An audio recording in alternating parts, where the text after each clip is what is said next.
You are now listening to the fastest show on iSports Radio. My name is Daryl Kinsey Jr. welcoming you for the 200th time to take another lap of the extra mile with me for today, April the 7th, 2022. And folks, when we started this show about 5 years ago, I didn't even think we'd get to 200 episodes, but here we are. We've had a lot of co-hosts and a lot of fun on this program. Thank you so much for joining us, and of course, take me through possibly 200 more. My co-host Christopher Lehman. Christopher. Hey Daryl, how you doing tonight? Doing well. Hope you're doing well. Of course. Go ahead. I'll just say I'm doing great. Now, the baseball season is finally getting started tonight. This isn't a baseball show, so hopefully the Nationals can not be terrible. They're probably going to lose 100 games. They don't have a very good roster this year, but we'll see what happens with that. And, of course, around this time, it's supposed to be getting warmer. It's not. I don't know why. Probably global warming. But we're also getting into the midpoints of our seasons almost, with NASCAR now well and truly out of their acceleration period, and we are now into the midpoint or into the first third of the season. IndyCar also steaming towards May in the Indianapolis 500. First, they have to stop off in Cali for Long Beach. And Formula One's finally back in Australia after the COVID-19 pandemic basically said, no, y'all ain't racing there. So it's an active weekend for motorsports. We also got limited hydroplanes coming back. V8 supercars also in Australia. There's just a lot of racing going on, and it's a lot of fun to be a racing fan because everything at this point is going again. Yeah, absolutely.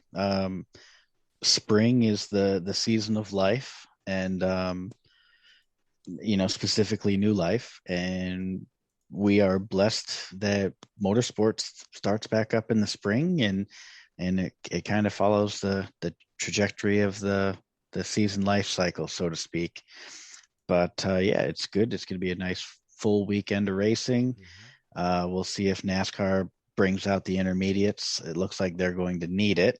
And hopefully everybody else has some clear weather and good racing. The funny thing is we heard about that. They did the one test, and we have not heard a thing about whether or not they're going to use these intermediates at short tracks since.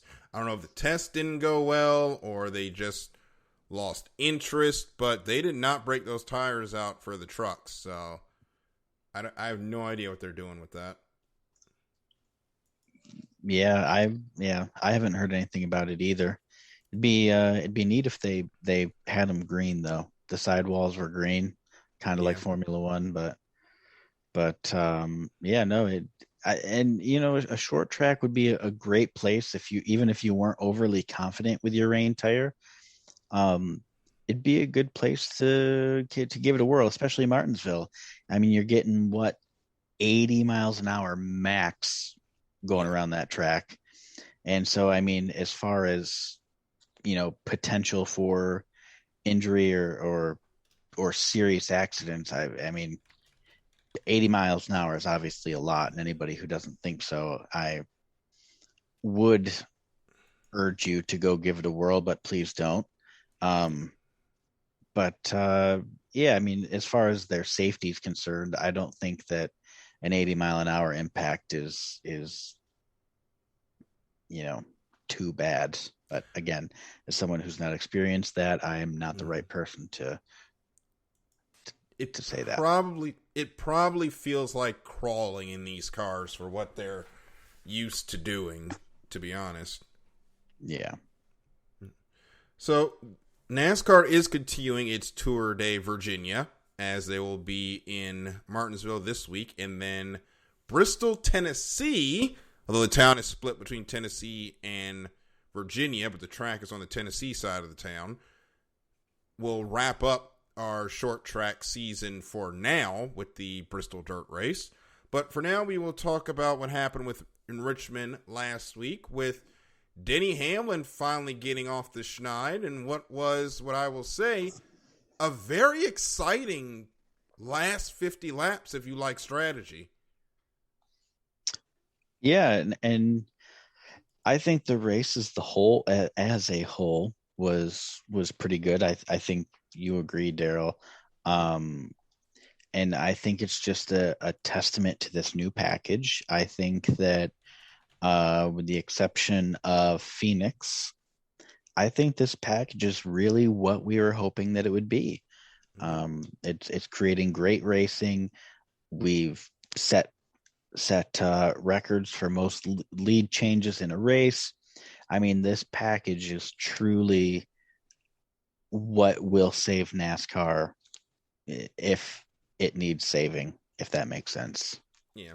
Although I don't think, I mean, looking at the ratings, we're up 16%, and Yeah.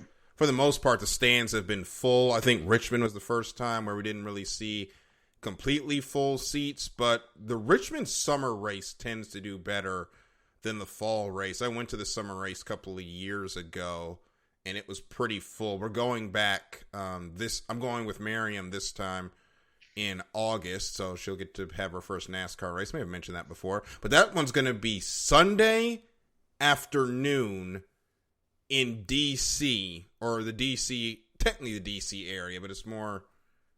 No, Richmond doesn't really count as the DC area, so we're in Central Virginia.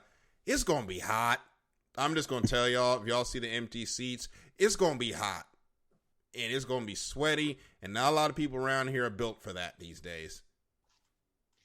I'm certainly not. I am I I'm not ashamed to say that I'm a cold weather guy. Um, I do not do well in the heat by any means. Yep.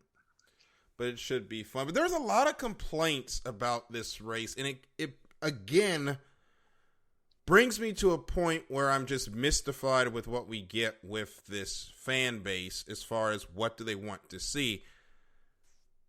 They complain about having a bunch of cautions, which understandable. But then we get long green flag runs here at Richmond. Yes, it's a short track, but it's always been a short track that runs like an intermediate. Especially nowadays, the drivers can run pretty much from the bottom to the top. You're not going to have a lot of contact getting into each other, but the traffic is pretty bad. And we saw that play into a factor in the end where William Byron was on tires that were just dead, trying to hold off, and failed to hold off Truex before Denny Hamlin ended up picking up the win. But we wanted to see green flag pit stops. We saw that. We wanted to see multiple strategies play out. We saw that. People are still complaining on Twitter. Other than Twitter just being a giant echo chamber, and I probably shouldn't be taking it that seriously at this point, if you're only listening to Twitter on how you make the decisions on this sport, I don't know what they'd be doing, because no one, it always feels like, even when the races were like, oh my gosh, barn burners, you still had a sizable contingent of folks that were, man, now that the races have gone to, all right, they're not spectacular, but they've been good, that it's starting to happen again. We're hearing a lot of people complain that the races are bad when it really wasn't that bad. Yeah, I think that that's a Twitter as a whole. I mean, I have my thoughts on that, and you pretty well summed up what I have to say about Twitter. But it just goes back to the idea that you can't please anybody, and especially people on the internet. As far as I'm concerned, it's good racing, and there's really not much you can complain about. Twitter can pat themselves on the back.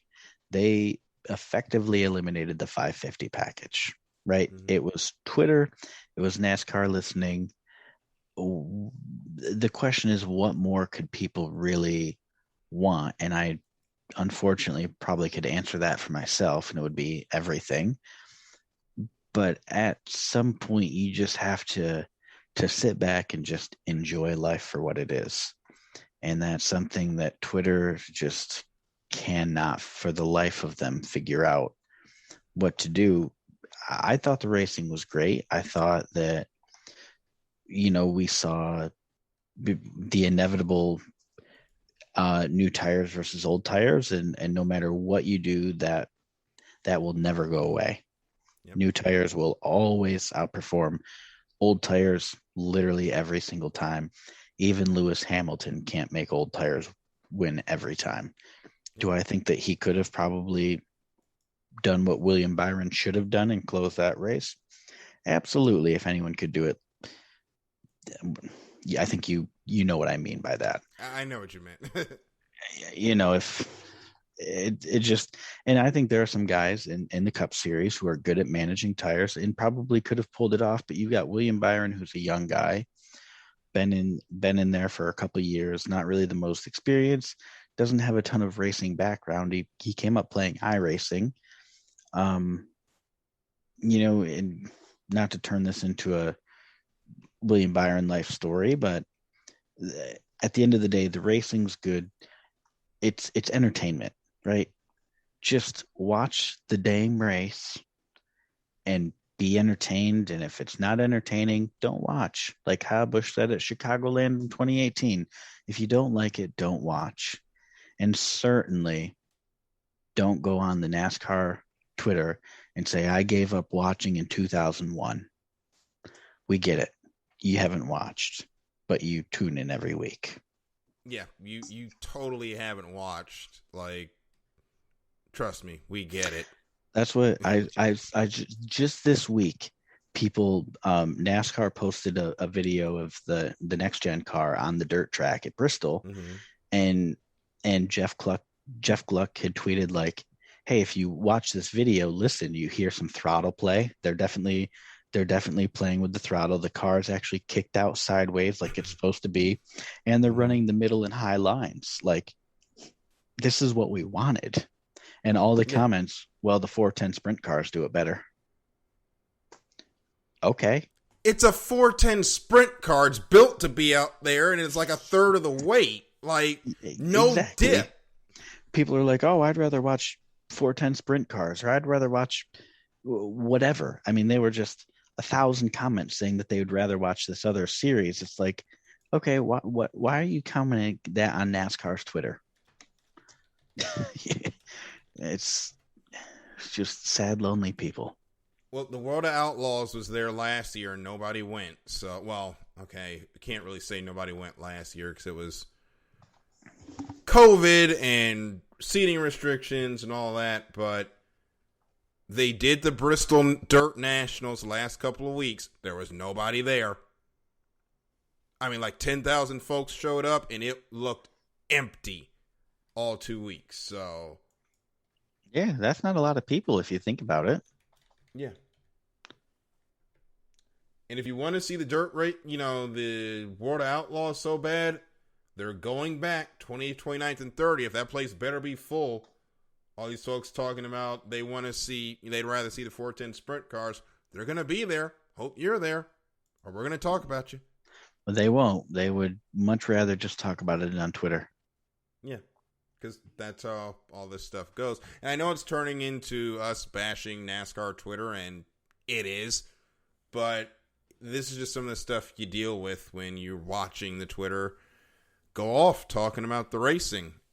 Especially unless the race is like a historic barn burner, it's type of stuff you see. Now, with Richmond, I will be this honest.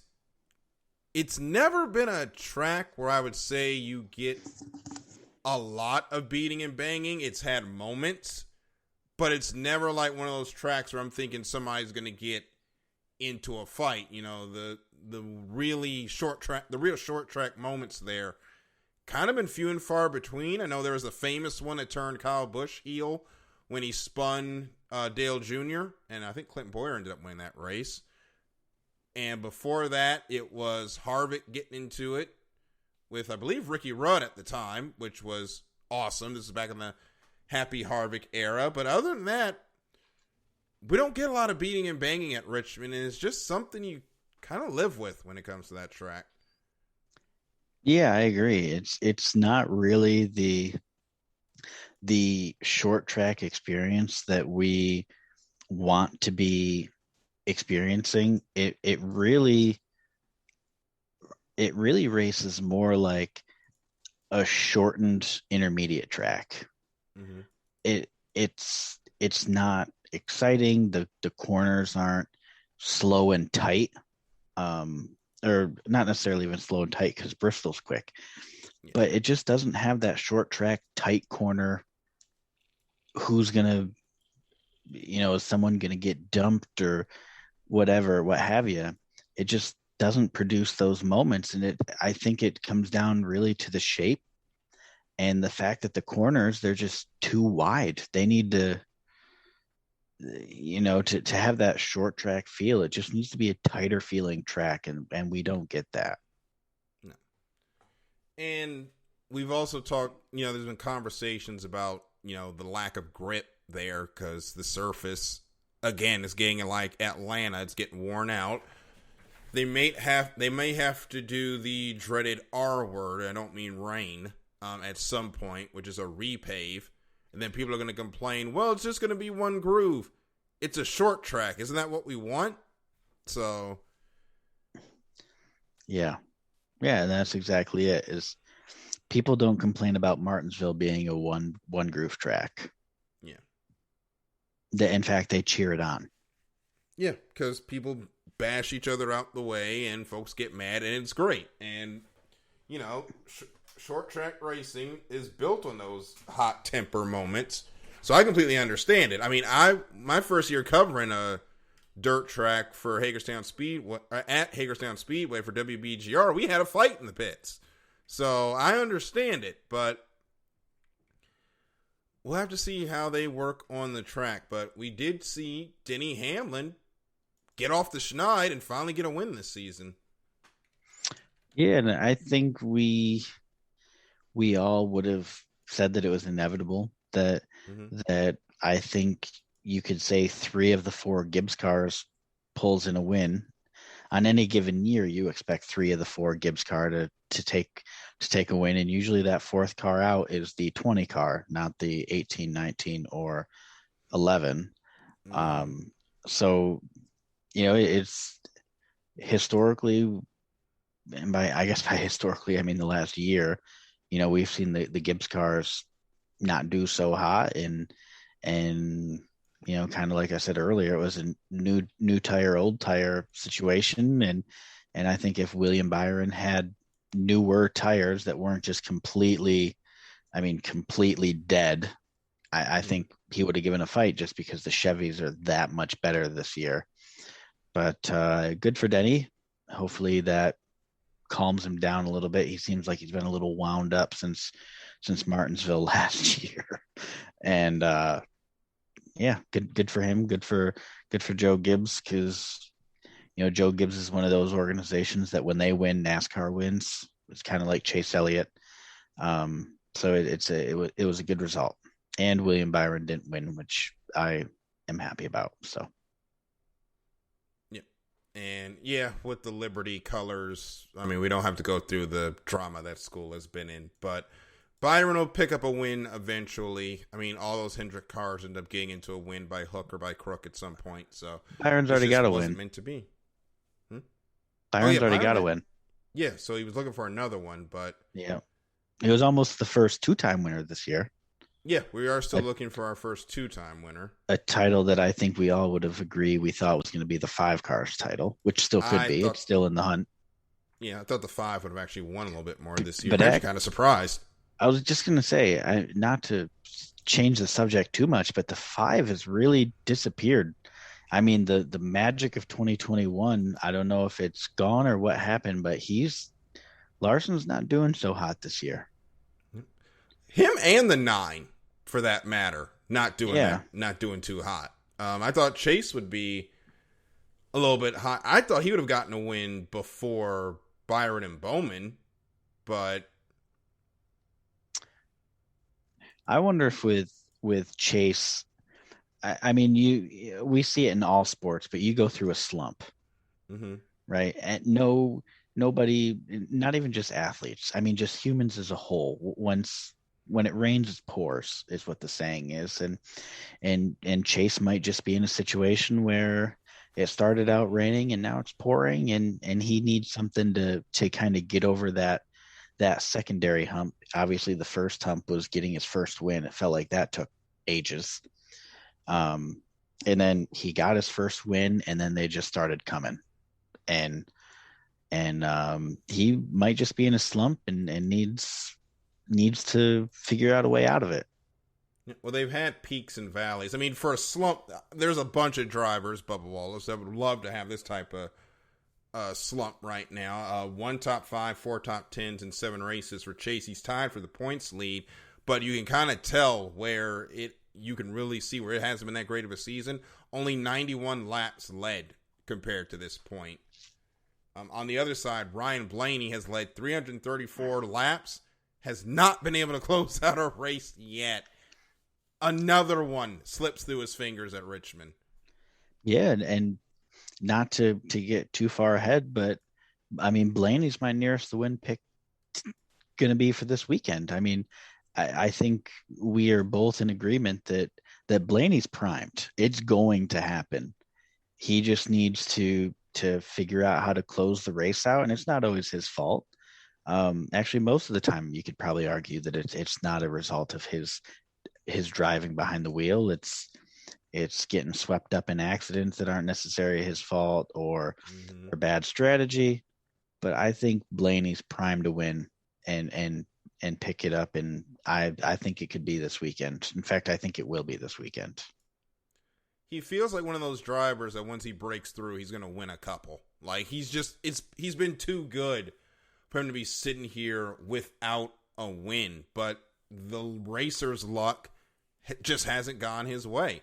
And unfortunately, it's got him sitting where he is. Well, he's sitting with the points lead. I'm not act like he's chopped liver, but he doesn't have the win to lock himself into the chase or the playoff. The chase is a better name, by the way. I don't like playoffs. It should still be the chase. But, I mean, if he finishes here and doesn't win, he still gets in as the regular season points leader. So we won't have a situation where the guy who led the points all year doesn't get in because he doesn't win. I mean, that would be a nightmare scenario. But,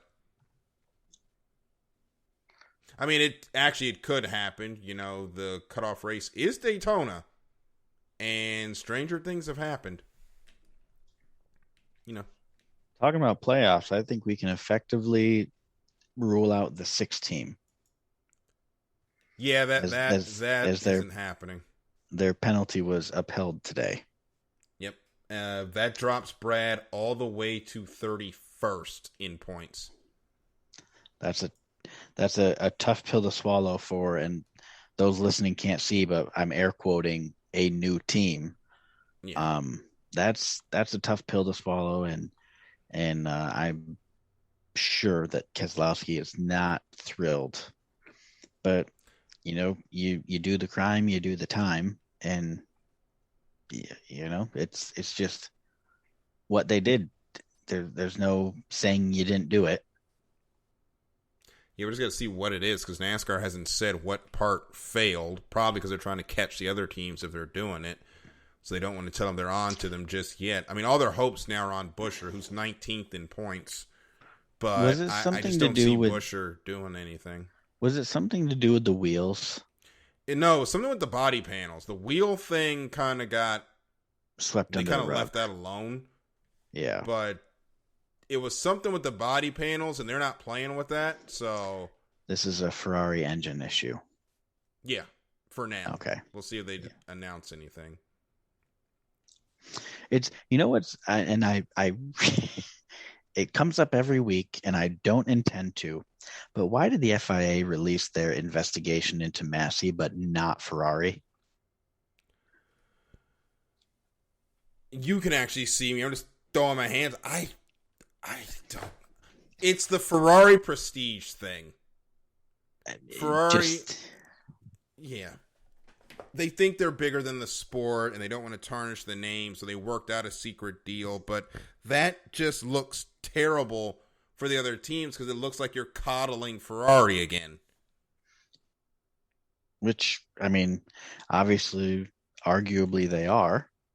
Yeah. But, yeah, I don't know. It's weird. The top 5 from Richmond, we kind of got away from doing that, so let me make sure that you guys know how that race actually went. Denny Hamlin took the win from Kevin Harvick, William Byron, Martin Truex Jr., and Kyle Larson were your top 5.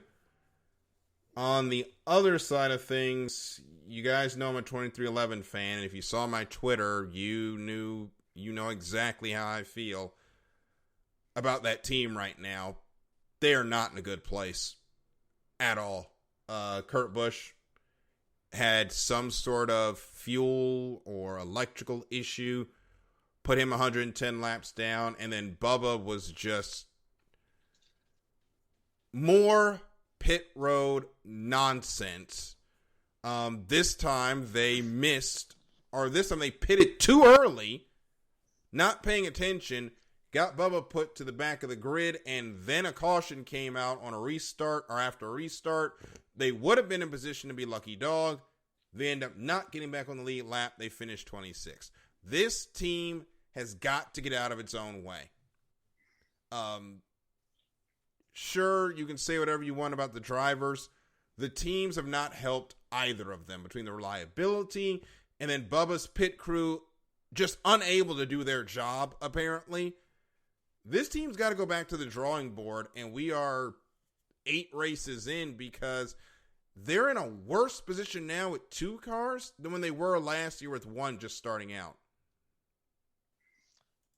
Yeah, it's one of those things that it's something that at my work I kind of harp on, because we at my work we seem to like double in size every year, right? Mm-hmm. And with doubling in size or any substantial increase in the necessary production needs to be sustainable growth. Yeah. And what it feels like with 2311 is that they are not sustainably growing in the way that Justin Marks, Pitbull, and Trackhouse, their growth seems like it's sustainable, right? And even though Daniel Suarez is not running nearly as well as Ross Chastain is, what's that? I'm going to step in and defend our boy Suarez. He has run a lot better than his finishes have shown. Oh, absolutely. Yeah, absolutely. I'm not saying that Suarez is not competing by any means, but Chastain's getting the finishes. And at the end of the day, the points payouts what matter. Yeah.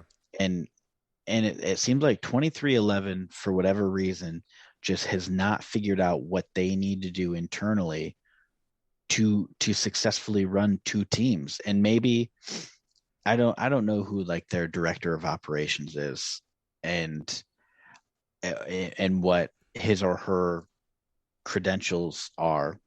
Well, they moved Wheels to competition director, so this is on him. Yeah, and Mike Wheeler, and you know we've historically seen crew chiefs move into that role and do good, but I mean, you look at Hendrick and you got a first ballot Hall of Famer as your competition, and probably this year. Actually, it would be this year.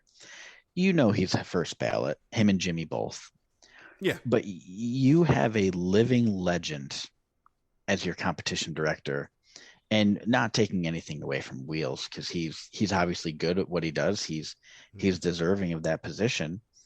But at what point do you start saying, this isn't a driver issue, this is not a micro issue, this is a macro? And where do you start pointing fingers at upper management? Because this feels like an upper management issue. I think if you look at the driver stables, so you take Suarez, Chastain, and then Bubba and Kurt Busch, if I'm looking at just drivers, I'm taking 2311 every day, every time, right? Kurt Busch brings a world of experience. And this it doesn't seem like it's a car issue. This is really coming down to a decision issue. And that's where I feel the big difference is management. Well, we know there's issues in the setups because every time the cars show up, and I flip-flop between between Kurt and Bubba, and it's the same issue. The cars are just tight. And I don't know how we're 8 races in. Okay, we know the cars are tight. we got to loosen them up. Why are they showing up and the cars are dump truck tight and you can't really do anything in these practices. They're like 15-minute sessions. So you really it's whatever you come off with on the truck and in the simulator. Something in their process leading to this week or to the weekend is not working, and it's got to change. Yeah, and that's kind of going back to what I was saying, where I think this is a management issue. I don't think you can look at the driver or the pit crews or even necessarily the crew chiefs and say this is an issue. I mean, if in terms of the car setup, I mean, I would be talking to my engineering department and saying, what do we need to do and fix that? But I mean, those decisions, those kind of conversations need to be coming from upper management, and it doesn't seem like they're being had. So you have to wonder, when does 2311 start making some moves? And do they start towards the top, or are they going to start with crew chiefs? And by the time they realize that that's not the issue, the season's gone and you've missed the playoffs. I'm not hitting the alarm bells yet, but these are conversations that need to be happening, and I hope for their sake they are. At this point, somebody, if they're sitting here, we're 16 races. Well, I can't even say 16 because it's just, what is it? It's like 26 to the chase. If you're 13 races out and they're neither car is no closer to the playoffs, heads have got to roll in that competition department because something's not working. And maybe this Toyota, I know Denny started the team, so they've got to do something with this Toyota partnership because something's not working. And whether they need to be treated more like an independent team and get their own supplies from Toyota, or they need to get a better deal from JGR, which you think they would be getting, and helping them work out their stuff since, Denny owns the freaking team. Something there is not working because the JGR cars are starting to come up in performance, but their satellite team is not. And that's been an issue with Toyota for a little while, ever since MWR went away. I was just getting ready to touch on that and say, we have seen this before. 3 times in the last 4 years have we seen Toyota's satellite team struggle, and 2 of them went belly up. Yep. You'd think that Denny is getting a somewhat better deal, but I don't know if he is, to be honest with you. It does not seem like there is any sort of extra benefit that Joe Gibbs is giving 2311 that they didn't give LFR or Furniture Row. Mm-hmm. I don't know. It just seems like the JGR affiliated teams are always more or less left out to dry. Figure it out yourself. And Furniture Row obviously was successful. They won a championship, but at the end of the day, they still flopped. And it's just one of those things where this right here should tell you 2311, if they don't get things figured out, this has to send alarm bells to all these new teams looking to come into the sport saying, do not align with Joe Gibbs Racing. Yeah, I would not be partnering with Toyota if I was a new team coming in. But we'll see what happens this weekend at Martinsville. A lot of bumping, a lot of banging on a Saturday night. Cannot wait to see how this race wraps up, which I forgot it was on a Saturday night. So we're going to have a free Sunday to watch the other 2 races that are this weekend, IndyCar and Formula One, Long Beach Grand Prix at 3. And you'll have to stay up here in United States time to watch the Australian Grand Prix, which will be early in the morning on Sunday. Chris, are you going to try to stay up for that one? Absolutely. I have watched supercars many a time, and so I'm, to a degree, almost used to Australian time. I'm going to try my best to stay up and watch it, but I don't know if I'm going to make it. What time is it starting? I will find that out for us right now. It's usually like 2, 3 in the morning. Yeah, I know it's in the wee hours of the morning, but different. There's obviously some variance in actual start times. Yeah. In Eastern time, it is 1 a.m. when the coverage will begin on ESPN. Oh, that's not too bad. Yeah. Drink some coffee and watch car number one grab victory number two. We'll see. But yeah, I mean, you just roll right from the NASCAR race into the Aussie GP. And when it comes to the Aussie GP, it's hard to really talk about what we're going to see because A, it's a new track, and 2, last time we were here, COVID shut them down before they could even get on track. Yeah, and we also have 4 DRS zones. Yeah, which this race is going to be absolutely bonkers. Seems excessive, and if you've been paying attention to Toto Wolff in the news this week, it's going to be an entertaining race for him because he said that he loved watching Max and Leclerc duke it out in the DRS zones last week, 2 weeks ago, excuse me. Mm-hmm. He was a fan. He said he enjoyed watching it. I personally did too. And we got 4 zones, so it ought to be an interesting race to see what kind of cat and mouse games we get up to, like we did in Saudi Arabia. I am not a fan of, and a lot of people have been complaining about DRS after that, actually. I understand why, because it feels like the only passes are with DRS. But folks, right now, that's the only way we're getting passes. These cars are still too aerodynamically dependent on the top to really follow and get things done. And until they can figure that out, until they can take some more downforce off the wings and put more underneath the car, we're going to need DRS, which unfortunately creates these DRS chicken scenarios, which is fun to watch, but at the same time, I see why there are complaints. I'll put it that way. Like I understand the feeling. See, and this is where I have to differ from you. I don't understand why there's such an issue, right? Mm-hmm. If and this goes back to Saudi Arabia and what we saw specifically, because you have 2 DRS zones separated by 1 corner. Yep.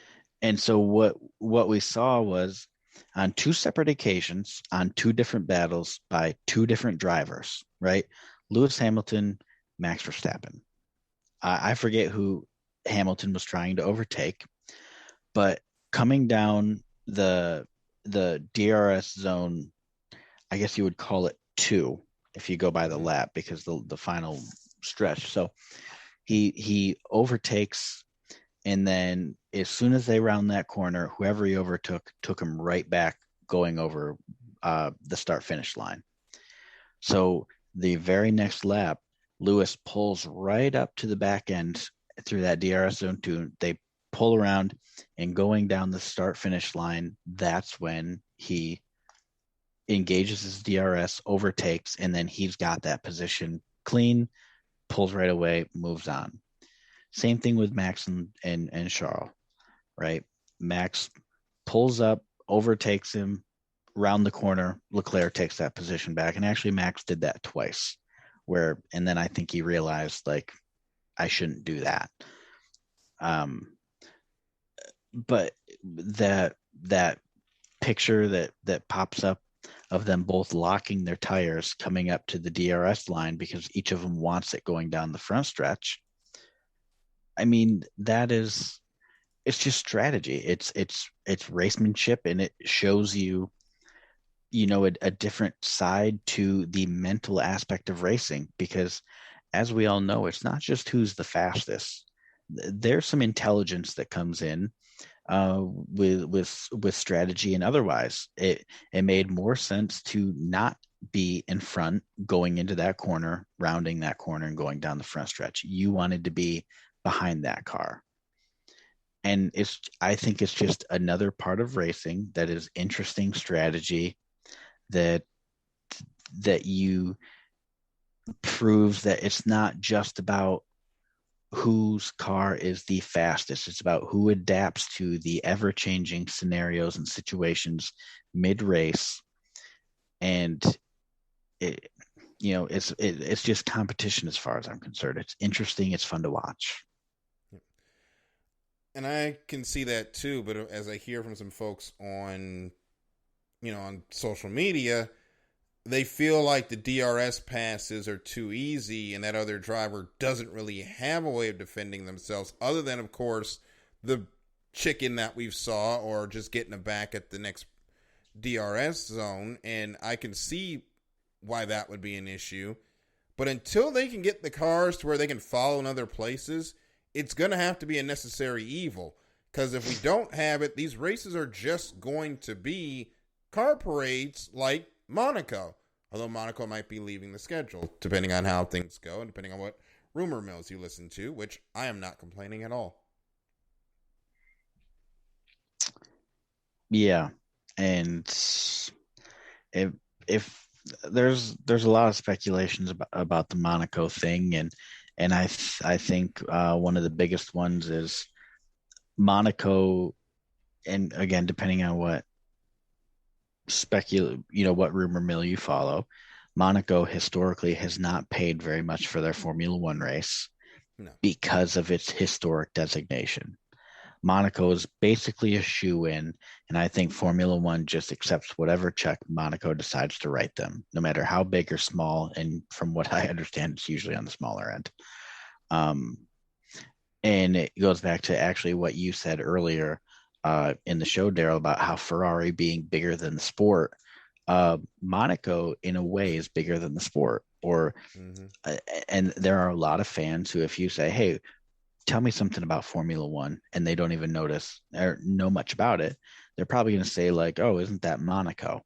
Right? I mean, it's just synonymous with Formula One, and Formula One is synonymous with, say that 5 times fast, with Formula One, and it's going to be difficult. I understand that the racing's not great, but it's still the most historic track on the schedule that we go to, with a lot of historical importance to Formula One. So it will be tough to see it leave the schedule just from that tradition standpoint, but from a competition standpoint, we might see Las Vegas not actually take that date, but a symbolic taking of the date, or maybe they were talking about in New York, a street race in New York. I mean, there's potential to fill that slot with a more interesting race to watch. Or China. We'll see. Don't remind me. Well, we'll see if they go back to China. Well, who knows? China may invade Taiwan by then, and then we won't be going there anymore. Who knows? If China had oil money, that wouldn't be an issue. Apparently. Well, we'll see how that goes. But going into Australia, before we get over to Long Beach and make our picks, I would ask, what team do you think has to show the most coming into this week, as a lot of teams are bringing their first major upgrade packages to this race? And I would have said it's Mercedes, but honestly, I think it's McLaren, because they were out to lunch the first couple of races of the season. They have got to pick it up. I would agree with you. I definitely think Mercedes is going to be the team to watch. Do they solve the porpoising issue? I doubt it, but they might have it reined in a little bit better. McLaren, they just need to put their cars in the dumpster and try again. But Mercedes has an opportunity to fix their cars, and they're going to be my team to watch. They're either going to significantly jump up and finish way better, or they might have missed and they're finishing down with the McLarens. In a couple days, we'll find out. We will see how things go for Mercedes. I think they're hoping that they show something this week, as George Russell said that car probably has a lot of pace they can solve the porpoising. McLaren, between the reliability and the brakes, and they're pretty much starting from square one, and they're just hoping they have something somewhat salvageable to work on from this weekend to move on to the rest of the season. But all eyes are going to be on the front row with Red Bull and Ferrari, and can Leclerc go up 2-1 on wins after nearly going 2 straight in Saudi Arabia, but lost out in that Titanic clash? It's going to be Leclerc versus Verstappen, more than likely again, going into the weekend. That Saudi Arabian, that really was Checo's race until that safety car. So, and I would not be surprised if we see those guys in the number 2 seats in Carlos Sainz and Checo be a real. They've got real shots to win this just as much as Leclerc and Verstappen. Mm-hmm. And yeah, unfortunately, Checo was the unfortunate victim of a Latifi special. So we got a lot of those this year. That is unfortunate, but we'll see how things go this weekend. Remember, you can watch the race at 1 a.m. on Sunday, or Saturday, really. Late Saturday night, early Sunday morning. But we will see how things break out in the Australian Grand Prix. That just leaves us with IndyCar and the Long Beach Grand Prix. This is another race kind of like Monaco, where it's great for longevity. Doesn't really put on that great of a race, to be honest. Yeah, I would agree with you. It's definitely a track that I don't think anybody outside of the greater Long Beach area would say is their favorite race of the year. I don't think that's a hot take by any stretch of the imagination. So we'll see hopefully it'll be a good race. We know Scott McLaughlin has been electric, our points leader early this season. He's got 97 points over Penske teammate Will Power and last year's champion Alex Palou in 3rd. But I look back, Scott Dixon in 6th. This is usually a race that suits him, and it feels weird of saying this. It's kind of in a situation where if Scott, wants to get that 7th, needs to start getting a move on, because these young guys are not going to wait up for him. Yeah, and it seems like these young guys are really embracing and loving the idea and the fact that they're kind of taking over the sport. With the old guard's still there, but they are quickly losing ground to these young guys. So if Dixon's going to do it, I mean, he's got maybe 2 more years before I see some of these younger guys crowding the top. Obviously the old guard still up there and they're making their presence known, but these young guys, there's so many in such a tight age group, and they're going to be dominating the standings here in the next 2 years. They'll all be, I could see the top 5 drivers all being under the age, probably like 27 by the time, 2 years from now. But these guys under 25 right now are definitely going to be running the sport in the next 2 years. And Scott McLaughlin's probably going to be amongst them. The V8 supercar transplant now getting it done here in the IndyCar series. But this is going to be a tough track, tight confines here at Long Beach, but it's always entertaining to see these cars rip around that circuit. Yeah, so I have a quick question for you, and it's going to borderline on the hypothetical. But do you think that the reason that McLaughlin is having the success that he's having right now is because of the style of racing that he did? Obviously, supercars, you're turning right and left every race. And then we look at somebody like Jimmy, who is a GOAT in the NASCAR world, but he's more or less struggled in the Indy world. Do you think this just comes down to a lifetime of what they spent the majority of their careers doing, and that's why McLaughlin, after what we'll call a year learning curve, is that why he's having success now, or do you think there's something else there? As much as people don't want to hear this, it might be an age factor. I mean, to be real, Jimmy's getting up there. He's getting close to 50.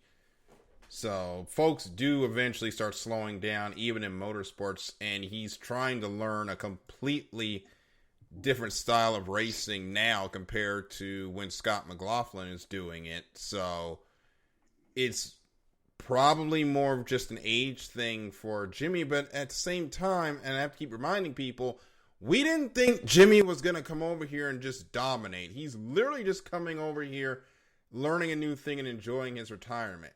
That's it. So do you think Jimmy picks up a win in what I should just say in the career that he has left in Indy? Do you think he picks up a win, or do you think he goes winless? I don't see him picking up a win. I hope he does, just so that way he doesn't look back and his last win came in 2017 or whatever it was. Mm-hmm. We're talking about 5 years since Jimmy won a race. Who would have ever thought that you would say Jimmy Johnson hasn't won a race in 5 years? Yeah, I would have never seen that. And it's kind of crazy to look at right now, the fact that he, those last few years in NASCAR just did not go his way. And that's putting it mildly. That's putting it extremely nicely. Yeah. So we are nearing the end, which means it is time for us to make our picks going into the weekend for nearest the win, and kind of racking up the points here as you go to our standings sheets, as I can find it.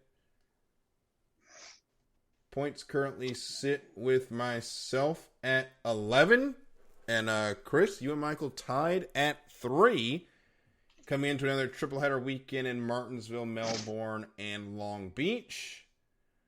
As far as Martinsville, who do I want to take?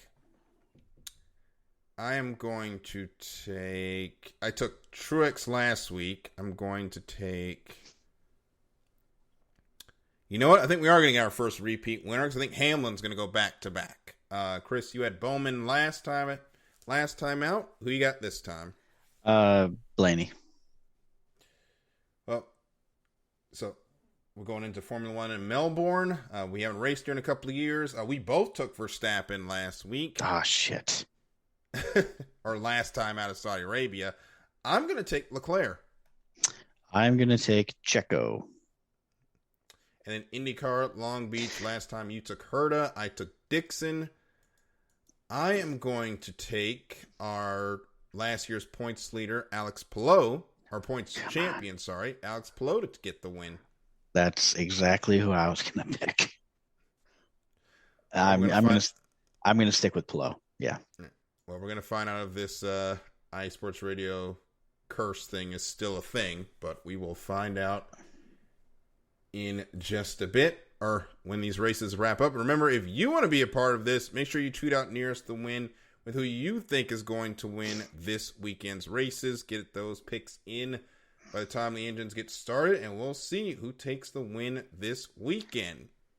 I'm gonna put out a bold prediction, and I think Red Bull goes 1-2 this week. Would be surprising. And I say this because Australia looks like, especially with those 4 DRS zones, it's going to be a quick track, and nobody's fighting Red Bull on a straightaway. Yep.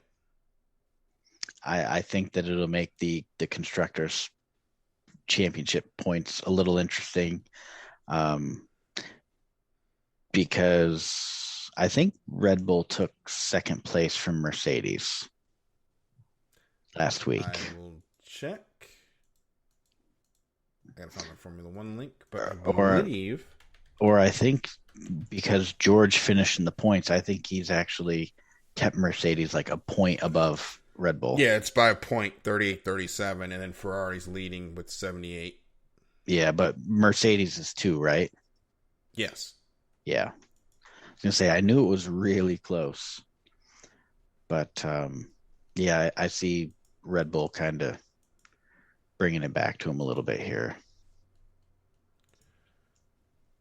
We shall see this weekend, and Red Bull really has they do have the speed, so we'll see what happens or the races this weekend. And of course, we got to thank our sponsor, the Southern California Warriors, for sponsoring IE Sports Radio. Thank them so much for making sure that this show continues to be on the air. And folks, we are still doing the draft contest. Remember to get your picks into.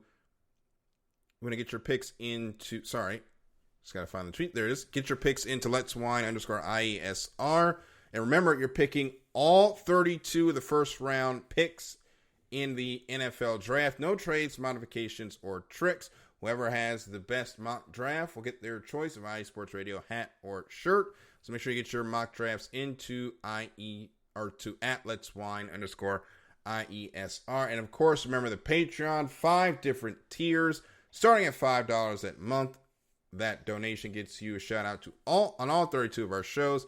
And higher tiers include IE Sports Radio merchandise, access to the podcasting university, and a chance to be featured on a segment of our flagship show, The Defining Moments. Make sure you check out our website as well, iesportsradio.com. And thank you so much. Well, this was to March's fan of the month, Marcy _Vargas, Packers fan from Mexico. And with that being said, of course, Chris is at Fiji Sims. I'm at DK Junior 12. You want to talk to us on Twitter. And make sure you check out all of our IE Sports Radio social media pages on Facebook, Instagram, and Twitter. And check out the YouTube, where we've got a repository of every single show, including all 200 episodes of this program. So, with that being said, that is the checkered flag for this edition of The Extra Mile. For Chris, I'm Daryl. Thank you so much for listening, and we will see you at the next green flag. Good night, everybody.